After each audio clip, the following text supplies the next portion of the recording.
Informação e opinião no seu rádio. No ar, Rick Mais Notícias.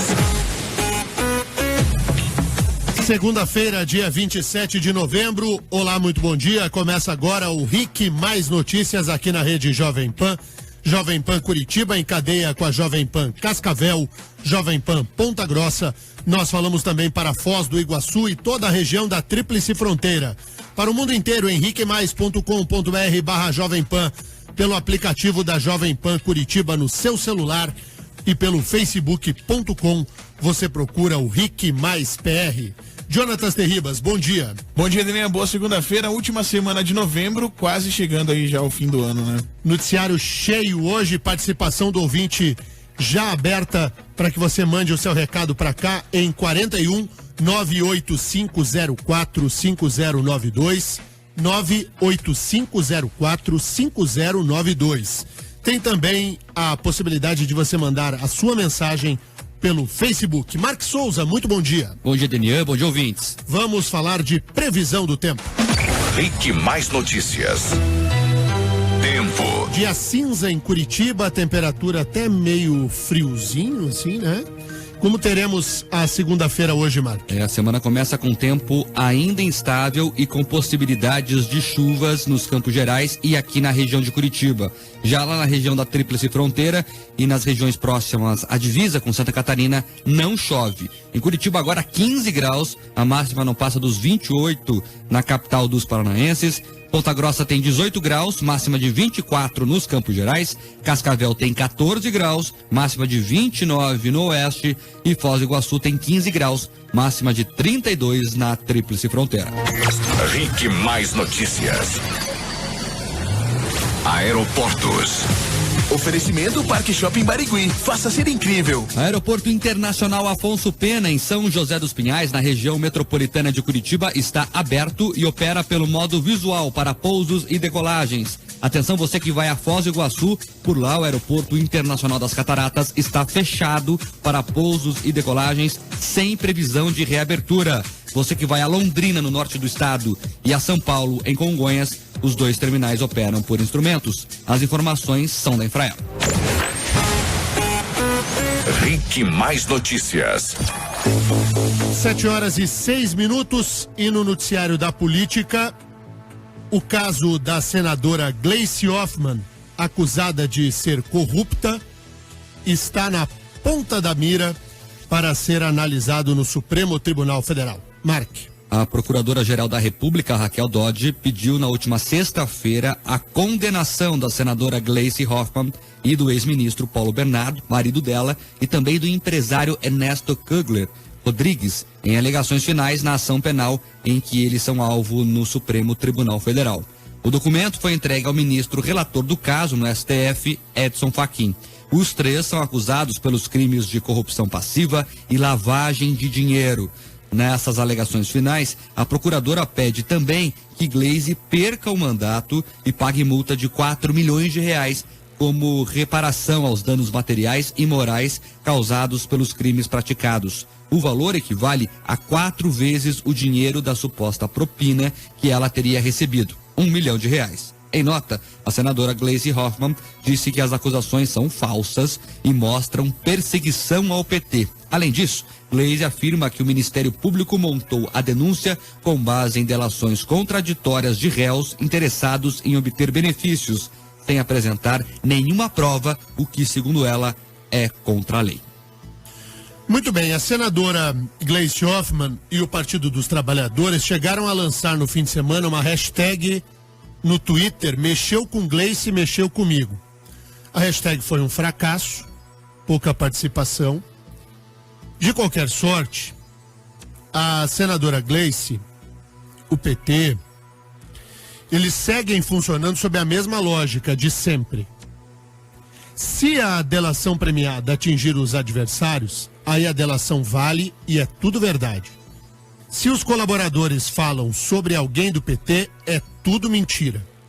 Os corruptos são todos dos outros partidos. No PT não tem nenhum. Os outros partidos, há elementos que são criminosos. No PT, no máximo, foram cometidos erros. Os presidentes dos outros partidos e os ex-presidentes da República são todos figuras nefastas da política brasileira.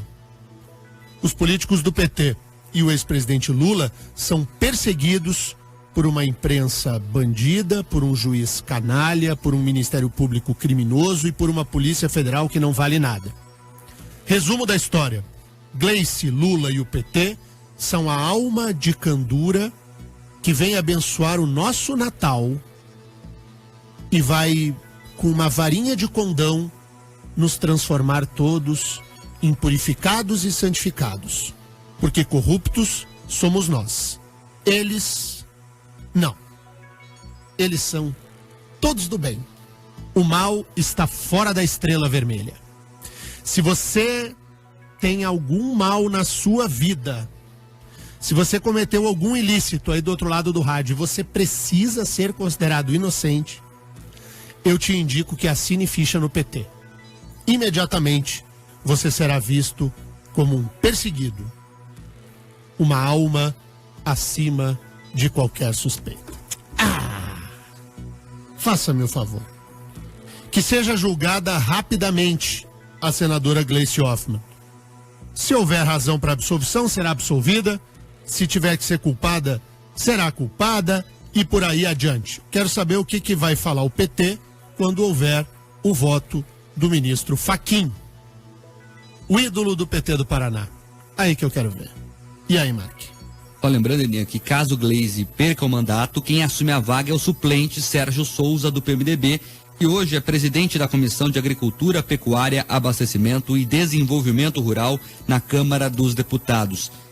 Durante 2011 e 2014, ele já chegou a exercer a suplência no Senado, quando Gleice se tornou ministra-chefe da Casa Civil de Dilma Rousseff. Não assume, viu, Mark? Ele renunciou à suplência no Senado para assumir a cadeira de deputado federal. Se Gleice perder o mandato, mas não dá mais tempo, gente. Porque aí quem vai assumir é o segundo suplente, que eu nem me lembro o nome. Esse, aliás, o Marco vai procurar ali, esse é um dos grandes males do modelo de eleição dos senadores. Essa coisa de você eleger suplente junto, a eleição do senador importa a de 2 suplentes. E a gente nunca presta atenção nas letras miudinhas. E o Senado da República é cheio de suplentes, porque muitos dos senadores ou se elegem a outros cargos, ou são chamados, por exemplo, para serem ministros de Estado. E aí os suplentes assumem. Quem que é o suplente da senadora Gleice? O segundo suplente? Que agora é primeiro, é o Pedro Tonelli. Ele é uma figura folclórica dentro do PT paranaense e está há anos sem mandato. Já foi deputado estadual, mas está há muito tempo sem mandato. É o famoso quem, né? Ninguém sabe quem é. O suplente número 1 de Roberto Requião, por exemplo, é o Chico Rico. O Francisco Simeão, aquele empresário do pneu, lá nem existe mais, né, a BS Coway.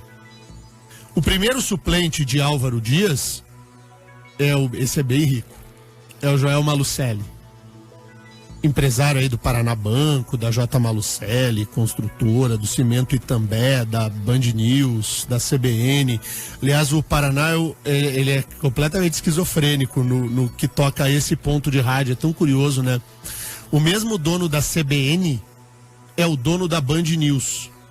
2 rádios que seriam em tese concorrentes pertencem ao mesmo empresário. Enfim, o empresário Joel Malucelli, que é um empresário importante aqui, que ajuda ao desenvolvimento do Estado, ele é o suplente de Álvaro Dias, que tem mais 5 anos de mandato ainda pela frente. Se Álvaro Dias daqui a pouco se elege presidente da República, vice, ou é chamado para ser ministro, quem assume no lugar do Álvaro é o Joel, o empresário Joel Malucelli. O suplente do Requião é o Francisco Simeão. E agora sabemos que o suplente da Gleice é quem, Mark? Pedro Tonelli. Pedro Tonelli. Tá bom pra você? Bom. 7h13. E a vereadora Cátia dos Animais, tem novidade, Mark? Tem sim, ela ficou conhecida como Cátia dos Animais, tem até sexta-feira agora para entregar para a comissão processante as alegações finais da defesa dela. Ela é acusada de pedir parte dos salários dos funcionários como propina para continuarem nos cargos. A vereadora foi denunciada em agosto por ex-funcionários comissionados que acusam ela de exigir parte dos salários. O processo vai ser votado internamente e depois segue para a sessão de julgamento no plenário, quando os vereadores vão decidir pela cassação ou não do mandato da vereadora. São necessários votos de pelo menos 26 parlamentares. Se a marca não for atingida, o processo é arquivado. Resta saber como vão se comportar os demais vereadores. Mas há um fato que é inconteste. Este microfone da Jovem Pan denunciou à época que os demais acusados iriam todos passar impunes. Que se houvesse a mão pesada da moralidade, com muitas aspas, no Poder Legislativo Municipal, esta se daria contra a coitada da Cátia dos Animais. Coitada que eu falo, não é pelo que ela fez. Ela merece a cassação. Coitada porque eu falo é porque ela é uma analfabeta funcional no mundo da política. Então se entrega a cabeça de uma e se protege o pescoço dos demais. Se sobrar para alguém, sobrará para Cátia. Os outros, todos aqueles que praticaram atos ou iguais ou semelhantes a ela, vão todos ficar numa boa. Tudo na boa. Se sobrar para alguém, e já acho que nem vai, sobrará para Cátia dos Animais. 7h15 e os ouvintes, hein, Mark? O Maicon está aqui participando, dizendo que o garotinho, o ex-governador do Rio de Janeiro, está simulando mais queda no presídio que o Neymar em campo. Ele, relembrando aquela situação, segundo a direção do presídio lá de Benfica, no Rio de Janeiro, o garotinho simulou uma agressão, ele mesmo se machucou ali, para parecer que foi agredido e tal, enfim, ganhar algum tipo de privilégio. E ele brinca a situação. Uma curiosidade, Daniel, sabe quem divide a mesma cela lá em Benfica? As duas ex-primeiras damas do Rio, a Adriana Anselmo, acusada de corrupção, e a Rosinha Garotinho, acusada de corrupção. Nunca se deram e agora tem que se amar. Viraram amiguinhos. Legal. O Elcio Koleski participa... Se merecem, viu? Se merecem. O Elcio Koleski participa aqui conosco dizendo que, na opinião dele, é uma brincadeira. Condenam a esposa do Lula já morta e deixam soltos essa quadrilha Temer-Aécio com todas as provas possíveis. Pois é, mas as pessoas fazem uma enorme confusão. Já cansei de dizer, mas vou dizer de novo, pela enésima vez. As pessoas que não foram condenadas ainda são aquelas com foro privilegiado. Quem está na mão do juízo de primeira instância, o pau já torou. E aí quando você mistura o alho com o bugalho, que é o que faz o nosso ouvinte petista, para tentar confundir a opinião pública, pode até enganar os seus. Pode até fazer uma onda de que há uma justiça que persegue. Haverá quem confie e acredite. Terá quem ache que essa versão é verdadeira, mas ele mesmo sabe que não é. Se cair na mão do Dr. Bretas no Rio, ou principalmente na mão do Dr. Sérgio Moro no Paraná, vai ter condenação se houver responsabilidade criminal. Aí você compara o caso do Aécio, o senador tucano, que conta com o apoio dos amiguinhos do PT, do PSDB, do PMDB, lá no Supremo Tribunal Federal. Uma coisa é uma coisa, outra é outra. Não dá para misturar. Quando o ex-presidente da Câmara dos Deputados está preso em Curitiba, daí o juiz Sérgio Moro vale. O juiz Sérgio Moro só não vale quando condena a turma da corrupção do PT. Como diz um amigo nosso, viu, Mark? É mais ou menos parecido com aquela propaganda da Sempre Toshiba. O nosso criminoso é melhor que os outros. O que mais, Marcos Souza? A Franciele Salmora está com uma dúvida aqui. Ela quer saber quanto tempo tem o mandato de cada senador e por que não é junto a eleição deles. Dos três. O senador cumpre um mandato de 8 anos. E a renovação do Senado se dá pela lógica de 2/3 a cada 4 anos e 1/3 na eleição subsequente 4 anos depois. Então, nessa última eleição, a de 2014, nós elegemos um senador, Álvaro Dias. Na eleição que vem, a do ano que vem, a de 2018, nós elegeremos 2 senadores.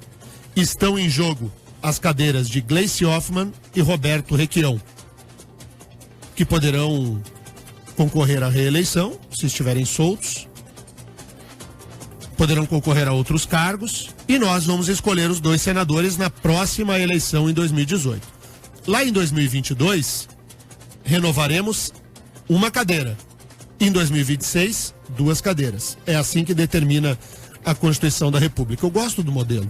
Renovamos a cada 4 anos. O mandato é de 8.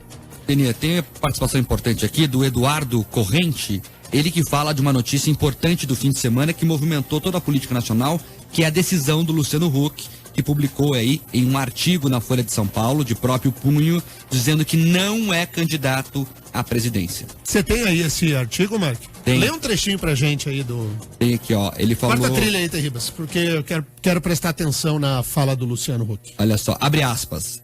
Com a mesma certeza de que nesse momento não vou pleitear espaço nessa eleição para a presidência da República, quero registrar que vou continuar modesta e firmemente tentando contribuir de maneira ativa para melhorar o país. Fecha aspas. Ele citou, Deninha, aquela obra famosa chamada Odisseia, do escritor Homero, para dizer aí que nos últimos meses tentou-se influenciar ele, queria ouvir o canto das sereias, mas resistiu.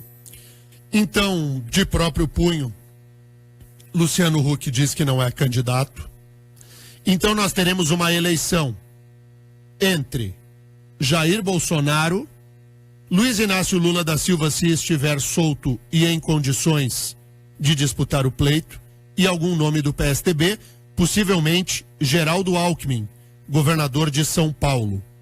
O prefeito paulistano João Dória já mira o Palácio dos Bandeirantes, deve concorrer a governador de São Paulo, e o governador concorrerá à presidência da República. Além dele, teremos aí outros candidatos menos cotados, como é o caso do Ciro Gomes, que é o Requião do Ceará. Aí temos o candidato Álvaro Dias, que busca alicerçar a sua candidatura, o que é bastante difícil, porque o partido é muito pequenininho. E teremos esse cenário, salvo aparecer algum nome novo. Teremos ou Lula, ou Bolsonaro, ou Geraldo Alckmin. A Marina Silva não acredito. Um dos 3 vai presidir o Brasil. E aí? Tá pronto para ir às urnas? Você aí do outro lado do rádio, já tá com o seu númerozinho na ponta do dedo? Tá determinado? Escolheu, se houver de fato esse cenário entre os 3, quem merece a sua confiança? Pode mandar seu recado para cá. 41 98504 5092. Intervalo, senhor Jonatas Terribas.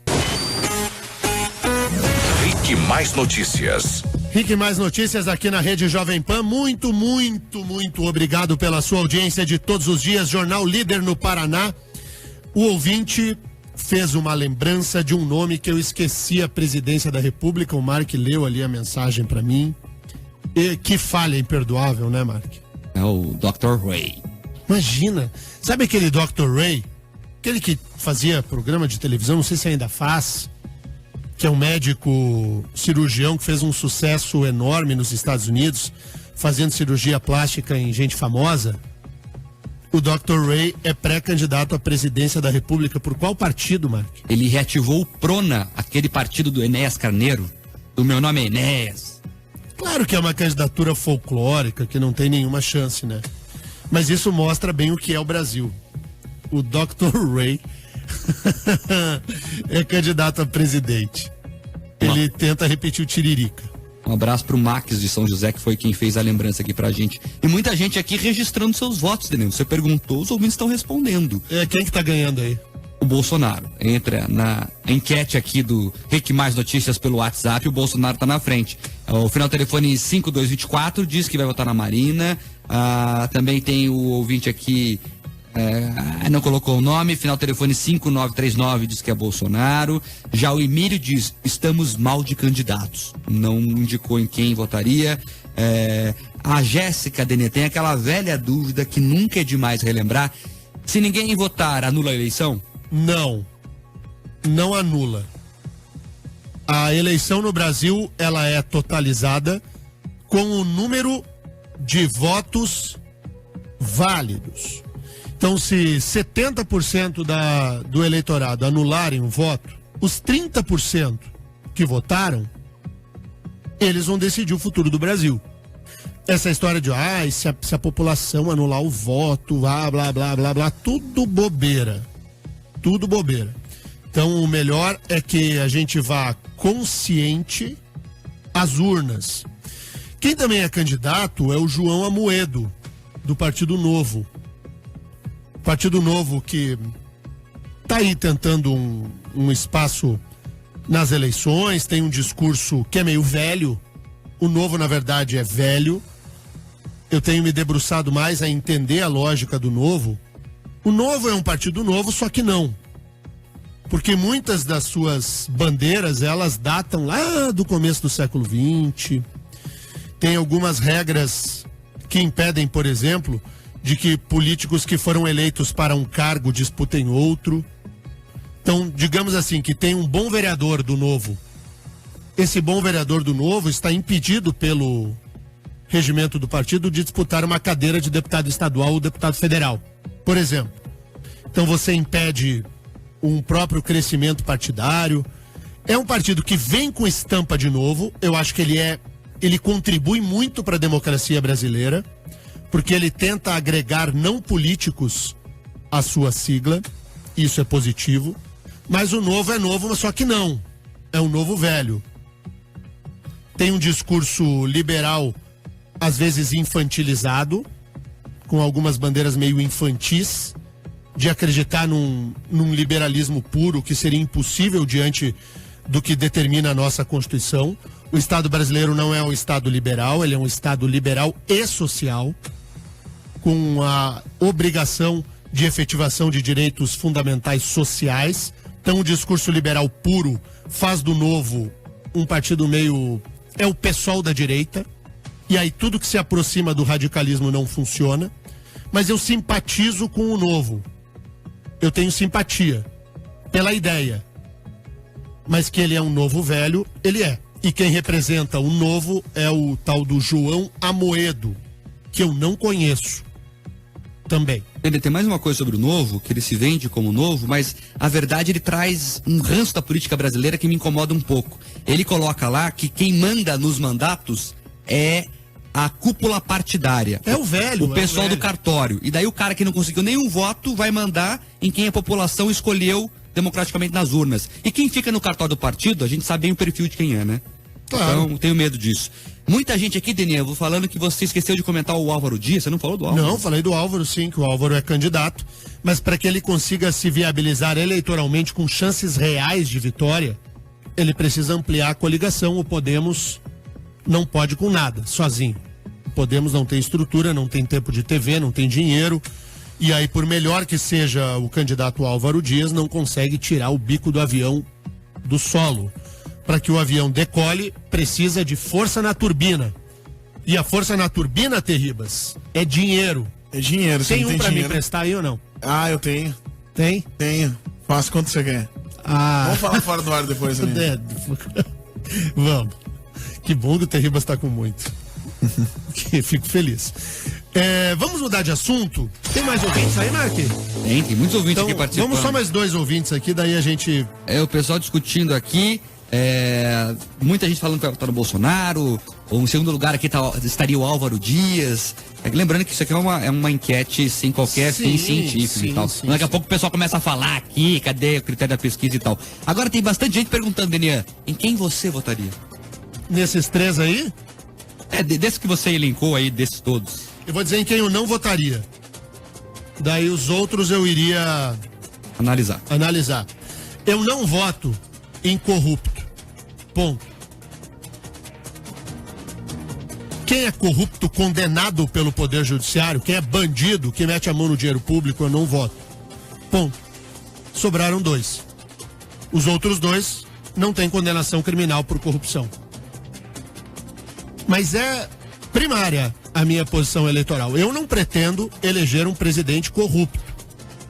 Você pretende, Marcos? Não dá, né? Tá com vontade, Terribas? Não tem, não dá mais, né? Aqui não deu, né? Tem bastante gente aqui. Registrar aqui o Alan Zamariotti. E ele tem a posição parecida com muitos ouvintes, dizendo assim, primeiro turno é Álvaro Dias, no segundo Bolsonaro. Mas muitos ouvintes mesmo dizendo isso aqui. O Álvaro Dias, ele é o político do Paraná que indiscutivelmente, é quem detém maior credibilidade junto ao eleitorado local aqui. Você não tem nenhum político, de partido nenhum, com o alcance de credibilidade que tem o senador Álvaro Dias. É uma construção de uma vida inteira. É bom a gente lembrar que o Álvaro, o único arranhão que tentam dar ao Álvaro foi um confronto que aconteceu com a Polícia Militar e os professores lá em 1900 e sapatinho, em que o governador não tem qualquer responsabilidade, jamais teve. E aí você tem que buscar lá nos anos 80, no comecinho dos anos 90, algo para tentar atingir a imagem do senador Álvaro Dias. É muito pouco. O PT já virou o Álvaro de cabeça para baixo, espremeu, torceu e não conseguiu tirar nada. E é por isso que há tantos anos o senador, hoje do Podemos, consegue tamanha votação aqui no estado. É bom a gente lembrar que na última, né, Mark? Ele fez quase 8 em cada 10 votos para a eleição ao Senado. Não, e ele nem fez campanha, né? Lembra que ele levou o cachorro na televisão? É, levou um poodle. Né? É, que esse é meu cachorro, enfim. Para fechar essa rodada de participações, Daniel, e para mostrar que nós registramos a participação de todos, eu até perguntei o nome, mas acho que ele ficou com vergonha aqui. Final telefone 6565, final, diz que vota no 13. Nem falou o candidato, ele vota no 13. Essa é a grande graça da democracia. A gente vota em quem quiser. E a democracia se sustenta no pluralismo político e no respeito à opinião divergente. Parabéns, tem coragem de dizer em Mais quem. ou menos, mandou o nome aqui, mas enfim. Ele só mandou a mensagem, mandou o nome. Eu até perguntei qual o seu nome, ele não respondeu. Visualizou e não respondeu. Não visualizou? Não respondeu? É, visualizou. Apareceu os tiquezinhos tá azul? os dois azuis. Pauzinho tá azul. Então... O que foi? Não, que o pauzinho tá azul. Não é um pauzinho azul ali, não? Genial. Ô, Bruno, Não, nada. se o pau tá azul ali no negocinho é porque leu. E tem gente que tira o pauzinho azul. Nenê, Tem gente que tira, não tem? Lá, que faz Eu tirei. É porque o T chama de tique, não é? Como é que se chama? Não, Enfim, né? Pauzinho azul. Eu Tu pauzinho tirou o azul. pauzinho azul do teu, né? Tirei. Por quê? Pra mostrar, você tem o quê? Não quer que as pessoas saibam que você visualizou? É isso? Não, é porque é uma opção. Você tira porque, sei lá, você não quer ser incomodado. Ai, sei. Te mandei mensagem, você não lê. É que assim, é muita mensagem, daí aí você fica driblando um e. Né? É que pauzinho Aí na hora azul vem a onda, quando a onda te pegar, ô bonitão, ó o tubarão, na hora que o tubarão. Como é que é aquela música? Cuidado, o tubarão vai te pegar. Dum, dum, dum. O tubarão vai te pegar, bonitão. Nenê, aqui 7h36. Toma, mandar um abraço pro Alexandre Ibarino, ele que encontrou a nossa produtora num aniversário e falou que é seu fã, escuta o jornal todos os dias, levando os filhos para a escola, pediu para você mandar um abraço para ele. Alexandre Ibarino. Alexandre, um abração grande, muito obrigado pela audiência de todos os dias. Encontrou a Jane lá? No aniversário de criança, ela não colocou aqui o detalhe. Então tá bom. Certo, tudo certo. 7h36. Olha, tem uma notícia aqui daquelas polêmicas. Envolve o PSOL, o Partido Socialismo e Liberdade. Junto com o PSOL tem um Instituto de Bioética. PSOL e Instituto de Bioética apresentaram no Supremo Tribunal Federal, na Suprema Corte Brasileira, um pedido para que uma estudante de 30 anos interrompa a gravidez. É um pedido para o aborto. Essa moça de 30 anos está grávida de quanto tempo, Mark? 6 semanas, Daniel. A estudante diz que não tem condições econômicas e emocionais de levar a gestação adiante, já que é responsável pela criação de 2 filhos e vive com recursos de um trabalho temporário que vai até fevereiro. Ela cursa o 5º semestre de Direito em uma faculdade com bolsa do ProUni. A estudante diz que uma gravidez agora colocaria em risco não apenas os seus planos, mas o sustento de toda a família. Não há nenhuma decisão do STF autorizando casos como esse. Todas as decisões sobre aborto dizem respeito a gestações que trazem risco de vida para a mulher ou envolvendo o feto com má formação. A liminar ainda não foi avaliada. Veja, é uma tentativa que o PSOL faz de levar ao judiciário uma decisão que cabe ao poder legislativo. A reforma do Código Penal, se o aborto deve ou não deve ser crime, essa é uma tarefa do poder legislativo. Como o PSOL sabe que na Câmara dos Deputados e no Senado não há maioria para descriminalizar o aborto, o partido tenta, via Supremo, uma decisão que relativize a matéria criminal. Possivelmente, eu não vi a peça, vou atrás, possivelmente é um pedido aí pela dignidade da mulher, reconhecimento à sua própria autonomia, direito ao corpo, em detrimento a uma norma penal que, por conta disso, seria inconstitucional. Resta saber qual será o encaminhamento dado pelo Supremo Tribunal Federal nesse caso. Mas o PSOL é malandro. O PSOL pula a instância em que ele deveria atuar. Embora ele seja legítimo a propor ação de inconstitucionalidade, porque os partidos políticos são legitimados a tanto, o debate político é o que importa no caso do aborto. Se o aborto deve ou não deve ser crime, a sociedade espera que os seus representantes na Câmara, os representantes do povo e da federação no Senado, é quem deve ou não descriminalizar. Eu já disse aqui, eu por mim, resolveria-se o tema do aborto na esfera civil, com a obrigatoriedade do Estado de prestar auxílio, principalmente antes de a mulher abortar, como acontece na Alemanha, por exemplo. Como funciona na Alemanha? Na Alemanha o aborto não é crime. Nós estamos falando aqui da Alemanha. Talvez o país mais desenvolvido do mundo, do ponto de vista do direito, e de outras áreas também. Como funciona na Alemanha? Na Alemanha o aborto não é crime. A mulher que quer abortar, antes do procedimento do aborto, ela necessariamente precisa se submeter a um número X, não sei se 3, 4, 5 encontros, com uma psicóloga, para discutir a questão da sua gravidez. Se depois daquela conversa, a mulher seguir determinada ao aborto, não há qualquer crime em praticar a interrupção à gravidez. Só que há um levantamento da própria cidadania da Alemanha de que mais de 80% das mulheres que se dirigem a esses consultórios de psicologia com o intuito de realizar o aborto acabam desistindo. Mais de 80% acabam desistindo. Isso é o que faz um país civilizado. Nós criminalizamos. Isso não impede a prática do aborto.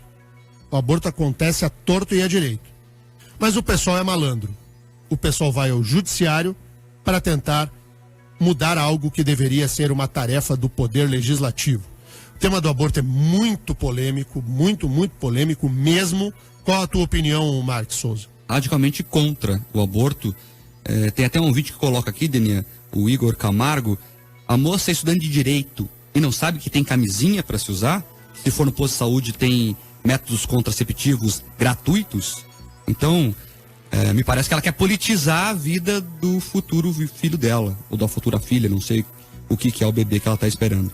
O professor Paulo Henrique Vieira da Costa, professor de Teoria do Estado e Ciência Política, me manda uma mensagem aqui dizendo o seguinte, que o PSOL, e não só ele, a Rede Sustentabilidade também, são partidos que fazem política no judiciário.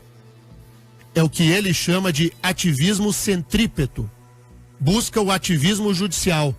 Decisões de natureza que deveria ser tomada, uma natureza política no parlamento, e que esses partidos, por serem muito pequenininhos, por não terem força no debate político brasileiro, vão buscar o resguardo do poder judiciário. Muito boa lembrança do professor Paulo Henrique. O fato é que essa estudante vem com esse mimimi. Isso é mimimi, né? Eu não tenho como alimentar 3. Mas, Denia, quem é mãe, só um pouquinho, Marcos, deixa eu só dizer o seguinte, quem é mãe que tem 2, Mãe, tá? Mãe. Veja, eu sou contra o aborto. Só acho que tem que deixar de ser crime. E não há qualquer tipo de incoerência no que eu tô dizendo. Qualquer mãe sabe, tem 2 filhos, vem um terceiro, põe água no feijão. Não tem essa expressão assim? Você dá um jeito. Não vem com essa conversa mole. O que ela não quer é largar a faculdade. Ela não quer parar de fazer política partidária, porque é vinculada ao PSOL claramente. Ela quer ter a vidinha dela. É isso. O mais é mimimi. Fala que é muito sério isso. Esses militontos, e não só do PT, até quem defende a direita, até quem defende a esquerda, quem defende qualquer coisa que é extremada, eles perdem a noção de tudo, Dani, nesse caso da vida. Ela tem uma vida dentro dela e quer fazer política em cima do futuro filho. Chega a ser desesperadora a situação. Aguardamos a sua participação aqui no WhatsApp 41 98504 5092 98504 5092. Vou dizer a minha opinião desde já. Para mim o melhor modelo é o alemão. Deixa de ser crime e a mulher que pretende abortar precisa necessariamente se submeter ao acompanhamento psicológico. Na Alemanha funciona.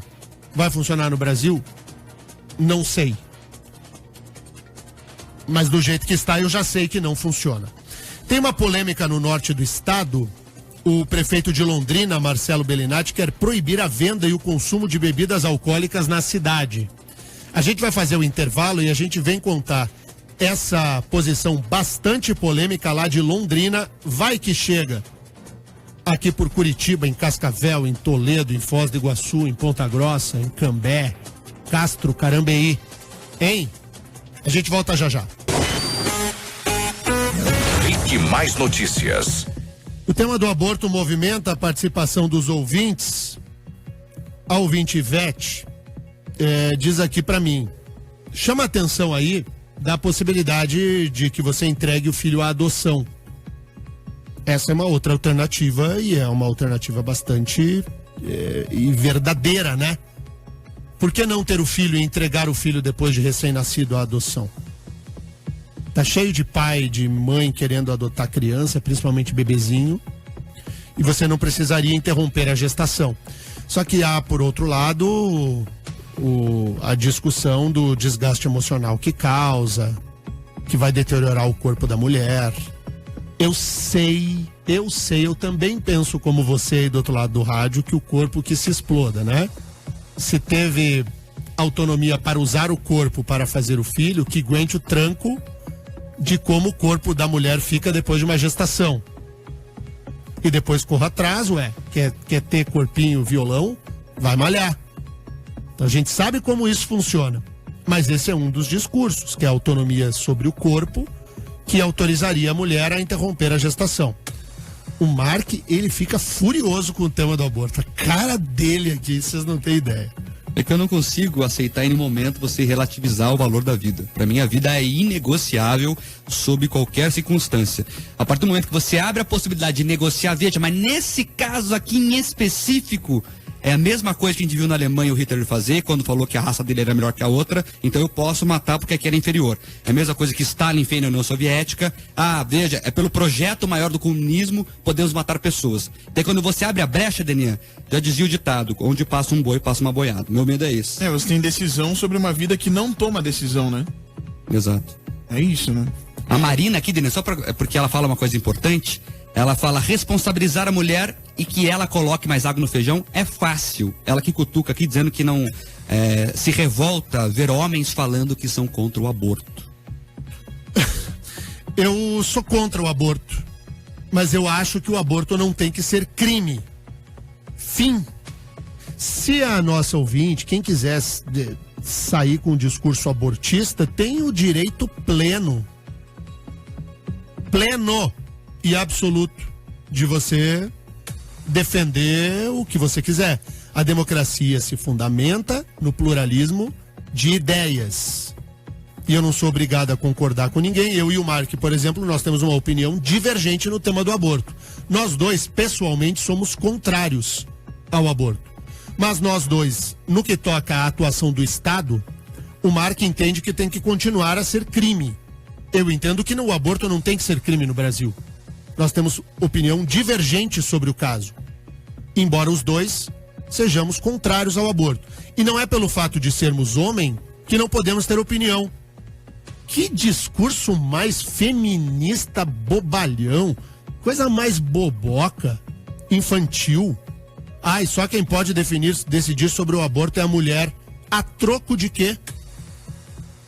Como se o homem não fosse o pai também. Ah, né? poxa, vá catar coco com luva de boxe. Aliás, na descida. Pra ver se consegue. O pai dessa criança tem que ser responsabilizado também. O que ele faz é um absurdo. Ele deveria ter uma posição sobre isso também. Não sei se ele concorda com a moça ou não, enfim. A história que eu usei aqui do água no feijão tem um negócio verdadeiro, né? Gente, por favor, pra alimentar um filho, o pai e a mãe se viram nos 30, nos 40, nos 50, nos 10. E vão se virar. Não é porque tem dois e vai vir o terceiro que o terceiro vai passar fome e fará os outros dois passarem fome também. Não vem com essa pra cima de mim, que pra cima de mim não cola. 7h53, não vamos embora. Ah, é? Tá, então vou falar o caso de Londrina amanhã. Se não dá mais tempo, fica pra amanhã. Não dá mais tempo. O que fez o prefeito de Londrina? Ele decidiu que é proibido consumir bebida alcoólica na rua. Na rua? Na rua. É. Bom, eu não entendi o que o prefeito Bellinati quer. Tem até multa para quem tomar cervejinha na calçada. A gente vai falar sobre esse caso amanhã, além do noticiário aí de todos os dias. Valeu, rapaziada. Valeu. Seguinte, Daniel, nesse final de semana foi aniversário da Tina Turner. Uhum. Tem ouvintes aqui, o Terribas, antes da música da Tina, falando sobre o caso, o meu querido amigo Horácio Montesquieu chama a atenção do aborto para uma ligação com a eutanásia, que também é considerado crime no Brasil. Não pode a eutanásia. Se alguém for lá e desligar o aparelho, quem desligou o aparelho comete crime de homicídio. E esse tema também precisa uma hora ou outra ser enfrentado. Eutanásia, você é contra, Mark? Eu sou... Depende do caso. Aí eu tenho opinião sendo formada. A gente vai falar sobre esse caso também aqui no nosso jornal. Vamos embora, Terribas. Desculpa eu te atropelar aí. Vamos embora. Tina Turner fez aniversário esse final de semana, dia 26. Foi ontem, né? 78 anos. A gente vai embora. Eu não consigo desvincular a Tina Turner do Ayrton Senna. Do Ayrton Senna. Essa aí é a música essa do daqui Senna. É a música do Senna, essa daqui. É isso aí, valeu, ontem também gente. teve a última prova da Fórmula 1 2017. Foi bem bonito. Muito bom. Tchau.